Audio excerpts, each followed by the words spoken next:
दोस्तों साथियों जीअं सिंध पाण ही सिंध जी क़ौमी निजात गुफ़्तगूअ जे सिलसिले में इन मामले ते ॻाल्हाईंदा रहिया आहियूं त सिंध मसइलनि जो गड़बड़ बि थी वञे पई। रोज़ानो असांजे वजूद सां वास्तो रखंदड़ मसइला थियनि था पिया, उन्हनि ते जदोजहद थिए थी, उहा थियणु खपे, पर उन सां गॾु हिकिड़ो सियासी प्रोग्राम ॾिजे।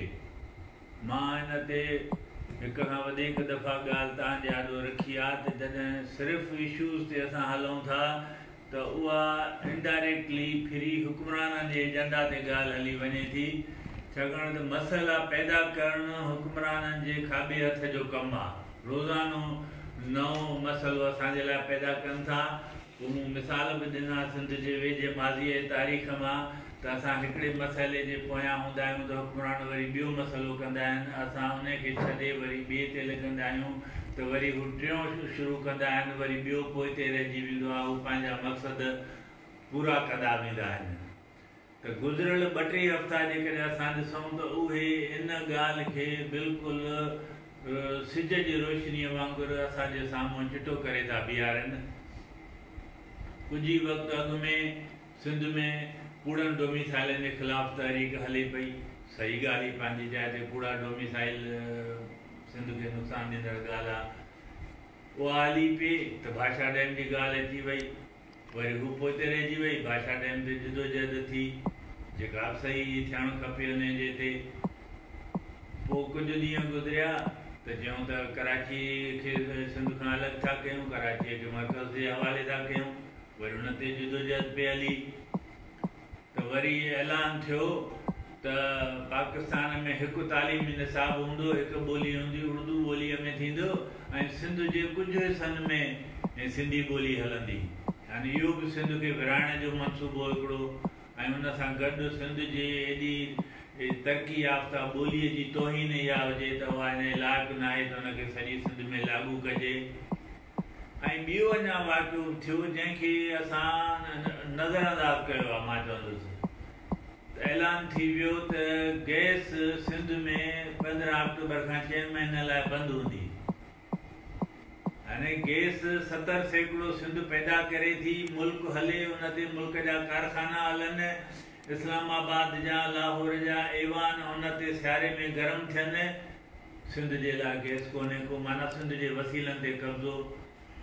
ऐं सफ़ा वेझड़ाईअ में उनखे जेको सिंध जे किनारे जे समुंडी किनारे भरिसां ॿेट आहिनि, उन्हनि खे जंहिं सदारती आर्डीनेंस सां कब्ज़े में वरितो वियो आहे, उहो उन शइ जे बिल्कुलु हिकिड़ो इंतिहा ते पुॼाए थो त सिंध ते कीअं हिकु हिकु मसइलो करे हिकु हिकु एक्शन खणी सिंध ते कब्ज़ो कयो वञे थो पियो। इहो मसइलो सॼो उन खां अॻु में असां ॾिसी चुका आहियूं। बैरिया टाउन DHA सिटी जे ज़रिए, ज़ुल्फ़िकाराबाद जे ज़रिए सिंध जी ज़मीनुनि ते कब्ज़ो, एंग्रो जे प्लांट्स जे ज़रिए सां थर ते कब्ज़ो। त इहा शइ हिन ॿेटनि उन शइ खे बिल्कुलु ताज़ी सूरत हाल आहे, उनखे साबित कयो आहे। ॿेट इहे लखें करोड़े सालनि जे फितरत जे अमल सां इहा जाग्राफी ईअं ठही आहे। सिंध खे किनारो आहे, समुंड आहे, पंजाब खे न आहे, इहो कुदरत जो फ़ैसिलो आहे। सिंध जो सीनियर क़ौमी अॻुवाण मोहम्मद हफ़ीज़ कुरैशी चवंदो हुयो त पाकिस्तान तारीख़ आहे, सिंध जाग्राफी आहे। तारीख़ूं तब्दील थी सघनि थियूं, जाग्राफी तब्दील नथी थी सघे। हाणे पाकिस्तान जे सदर साहब हिकिड़े आर्डीनेंस जे ज़रिए उहा लखनि करोड़े सालनि जे फितरत जे अमल जे नतीजे में पैदा थियल जाग्राफीअ खे तब्दील करण जी कोशिशि कई आहे। त इहो करोड़े सालनि खां सिंध इहो समुंड ऐं लखें सालनि जे अमल सां सिंधु दरिया जे लट सां इहे ॿेट लखनि सालनि में ठहिया। उनखे कागज़ जे हिकिड़े टुकड़े ते सही करण सां सदर साहब सम्झे थो त इहा सिंध खां खसिजी वेंदो, इहो पाकिस्तान जी मिल्कियत थी वेंदी। न सदर साहब, मिस्टर सदर साहब, मिस्टर सदर ईअं नाहे। माण्हुनि जी रवादारी, भाईचारो, अमन पसंदी उन्हनि जेके तव्हां ॾिसो था उहो पासो को ॾिसो था, तारीख़ जो ॿियो पासो नथा ॾिसो। सिंधी माण्हुनि पंहिंजे धरतीअ जे वतन जी हिफ़ाज़त कीअं कई आहे? 100 सालनि खां हिकु लिखियलु तारीख़ आहे, 1000 साल आहिनि। इन किनारे ते कब्ज़े जे लाइ सिकंदर यूनानी हमला कया, अरबन हमला कया, इन जे ते सिंधियुनि उनखे बचायो आहे। ईअं न बचायो आहे, जिदोजहद सां बचायो आहे। उनखे तव्हां नथा करे सघो खामोश, तव्हां ख़ाली उनजे खामोश कराए सघो था। तव्हां कंहिं 50 सियासी कारकुननि खे, लेखकनि साहिबनि खे खामोश कराए सघो था, पर 5 करोड़ सिंधी क़ौम जंहिंजे नस्लनि इन जे लाइ क़ुर्बानियूं ॾिनियूं आहिनि, उन्हनि खे तव्हां खामोश करे उन्हनि खां इहो ईअं कागज़ जे ऐलान सां नथा करे सघो। ऐं चयो वञे थो हिन मुल्क जे आइन जे ज़रिए, जंहिंजे आइन जो सुबुह शाम सबक़ ॾिनो वञे थो असांखे, त इन ते हलो। न हलंदव त तव्हांखे हीअं करे छॾिबो। उन मुताबिक़ सदर वफ़ाक़ जी अलामत आहे। त जेकॾहिं पाकिस्तान में वफ़ाक़ियत जो ज़रूर पुरज़ो आहे त कोन्हे को मरकज़ी हुकूमत आहे, पर जेकॾहिं उन में को वफ़ाक़ियत जो पुरज़ो ज़रूर हुयो, साह हुयो, त उन ते सदर साहब हिन ऑर्डिनेंस जे ज़रिए खंजर हलायो आहे वफ़ाक़ियत ते। त जेका तव्हांजी मिल्कियत ई न आहे, तव्हांजे आइन मूजिब सिंध जी मिल्कियत आहे, उनखे तव्हां कब्ज़ो था कयो।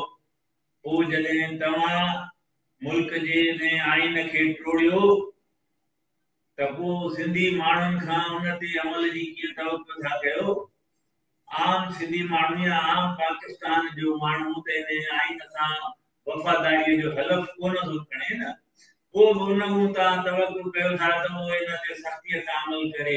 तव्हां जेके कसम था खणो इन आइन जे तहफ़्फ़ुज़, तव्हां उनखे टोड़े छॾियो, त पोइ तव्हां छा था कयो? पोइ बि तव्हां चओ था त इहा वफ़ाक़ियत आहे। पोइ इहा वफ़ाक़ियत नाहे। त दोस्तो, हाणे इहा ॻाल्हि असांखे इन ते वठी थी अचे त असां वक़्ती उभिरियल मसइलनि ते जिदोजहद ज़रूर कयूं, पर उनखे हिकु सियासी प्रोग्राम सां ॻंढियूं। छाकाणि सियासी प्रोग्राम जो मतिलबु सियासी निज़ाम खे तब्दील करणु हूंदो आहे। इहो हिन मुल्क जो निज़ाम आहे जेको असांजे लाइ इहे रोज़मर्रा जा ज़िंदगी मौत जा मसइला पैदा कंदो रहे पियो। असां हिकिड़े में पूरा नथा पऊं त वरी ॿियो मसइलो उहो कंदा। उन निज़ाम खे तब्दील करण जे लाइ जिदोजहद, असली जिदोजहद उहा हुजणु खपे। उहो वण आहे, इहो निज़ाम जंहिंजूं इहे शाख़ूं आहिनि, उनखे ऐं सियासी निज़ाम जी ॻाल्हि जॾहिं कबी, निज़ाम जे तब्दीलीअ जी ॻाल्हि कबी, माना इहा मुस्तक़बिल जी ॻाल्हि आहे।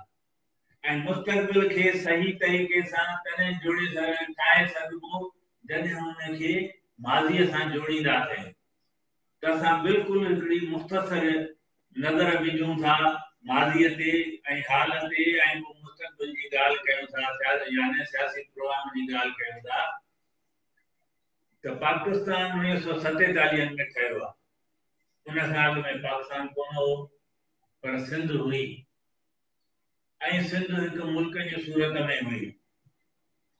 त पोइ अॼु सिंध पाकिस्तान जो हिसो आहे, बिल्कुलु आहे, मञूं था। पोइ कीअं आहे, कहिड़े तरीक़े सां इहा पाकिस्तान जो हिसो बणी आहे, जेको मुल्क पोइ ठहियो आहे? छा उनखे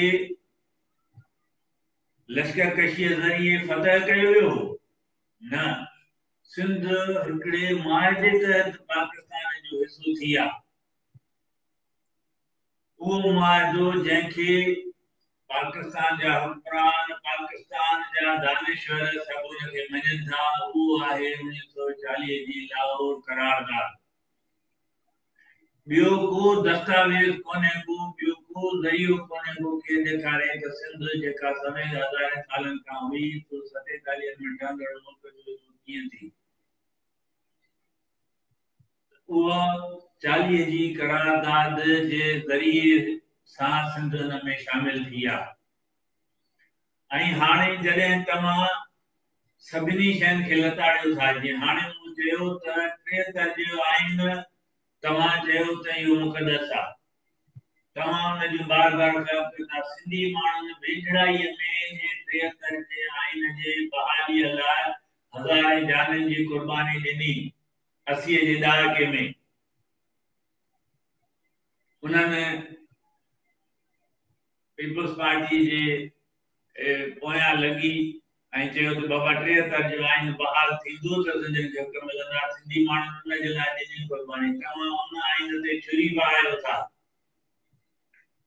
त पोइ ॻाल्हि उते अचे थी जॾहिं तव्हां हर मुआवज़े जी ख़िलाफ़ वर्जी कयो था। पाणीअ जो मुआवज़ो तव्हां पाण 1991 में कयो। सिंधी माण्हुनि हुन वक़्त बि चयो हुयो त न एतिरो पाणी आहे, न इहो मुआवज़ो इंसाफ़ वारो आहे। तव्हां चयो त न इहो ई इंसाफ़ वारो मुआवज़ो आहे, इहो तव्हांखे मञिणो पवंदो। तव्हां हिकिड़े हथ ठोके वज़ीर आला जे ज़रिए उहो मञरायो, तव्हां अॼु ॾींहं ताईं हुन ते अमल न कयो आहे।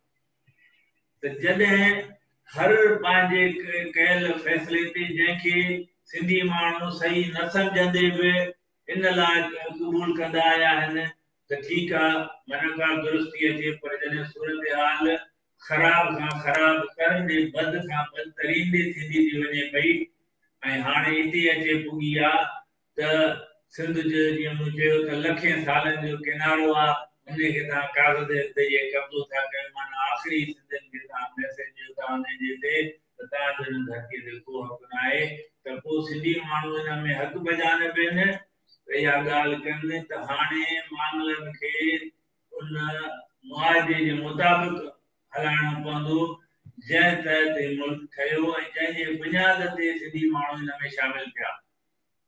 मां अॻ में हिकु प्रोग्राम में चई चुकुसि त जेको चयो वञे थो त जिन्ना साहब जी आईनी ऐं कानूनी जिदोजहद ही त उनखे का बि उनजी आईनी कानूनी हैसियत कान ई जंहिंखे दुनिया मञे उहा उनखे तॾहिं मिली जॾहिं सिंध असेंबली उनजे लाइ करारदाद पास कई ऐं उहा करारदाद 40 जी करारदाद जे बुनियाद ते पास कई वई। उन जे बुनियाद ते शामिल थियण तंहिं करे हाणे ॻाल्हि इन जे लाइ थींदी ऐं इन जे लाइ इन बुनियाद ते थियणु खपे। इन खां पोइ त 40 जी करारदाद मुताबिक़ जंहिंखे तव्हां यानी पाकिस्तान जा हुक्मरान बि मुक़दस ॾींहुं मञो था, 23 मार्च के पाकिस्तान के कैलेंडर जो मुक़दस तरीन ॾींहुं करे मल्हायो वञे थो त पोइ हाणे ॻाल्हि हुन ते थियणु खपे ऐं थींदी। सिंधी माण्हुनि जे लाइ ॿिया रस्ता बंदि कयो था ऐं हर मुआवज़े जी जॾहिं ख़िलाफ़ वर्जी कयो था त हमेशह ईअं थींदो आहे जॾहिं मुआवज़े तहत माण्हू गॾु थियनि, को बि बिज़नेस को कारोबार कंहिं बि क़िस्म जी पार्टनरशिप का मुआवज़े तहत थिए, जॾहिं हिकिड़ी धुर बार बार उन जो ख़िलाफ़ वर्जियूं करे त पोइ फ़ैसिलो उन जे बुनियाद ते थींदो आहे ऐं उन ते थियणु खपे। दोस्तो, ईंदड़ प्रोग्राम में असां उन 40 जी करारदाद जे बारे में तफ़सील सां ॻाल्हाईंदासीं। उन जी तारीख़, उन जे वर्डिंग, उन जे बारे में मुख़्तलिफ़ जेके राया आहिनि ऐं असांजा हक़ उन में कीअं महफ़ूज़ था थियनि, इन ते ईंदड़ दफ़े ॻाल्हाईंदासीं। तव्हांजी महिरबानी।